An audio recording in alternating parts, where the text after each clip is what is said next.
கந்த சஷ்டி ஒரு நாள் விரதம் இருக்கக்கூடிய முறை எப்படி அப்படின்னு அன்பு உறவுகள் ரொம்ப பேர் நமக்கு ஃபோன் பண்ணி கேட்டிருக்காங்க. ஏன்னா 6 நாள் விரதம் எங்களால இருக்க முடியல சாமி, ஒரு நாள் விரதம் இருக்கிறதுக்கான முறை வழிபாடுகளை எங்களுக்கு சொல்லுங்க.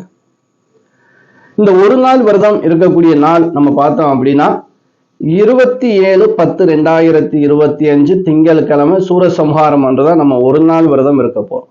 இந்த ஒரு நாள் விரதம் இருக்கக்கூடிய வழிமுறை, ஏன்னா நம்ம 6 நாள் விரதம் இருக்க முடியல இல்லையா, அந்த ஒரு நாள் நம்ம கொஞ்சம் முருகனுக்காக ஒரு பக்தியோடு சிறப்பா இருந்தோம் அப்படின்னா இந்த 6 நாள் விரதம் இருந்ததுக்கான பலன் கண்டிப்பா கிடைச்சிடும். அதனால ஒரு நாள் இருக்கமே எங்களுக்கு முழுமையான பலன் கிடைக்காம போயிடும் அப்படின்னா நீ கவலைப்பட தேவையே இல்லை.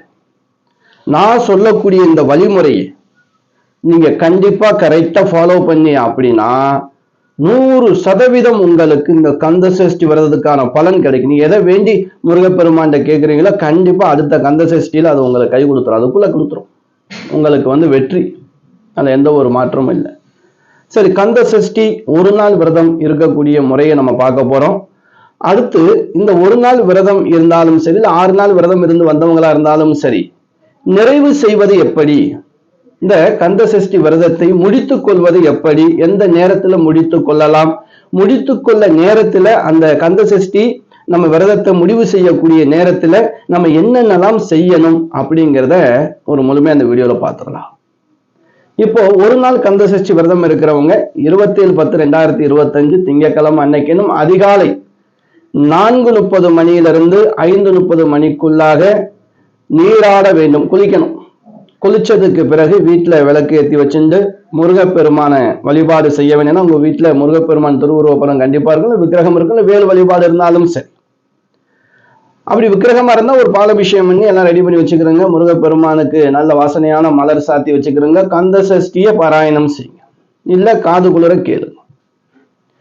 இந்த ஒரு நாள் விரதம் இருக்கக்கூடியவங்க முடிஞ்சால் மௌன விரதம் இருந்து பாருங்க.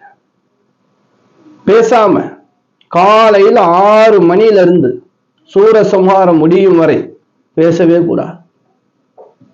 ரொம்ப கடுமையான விரதங்க.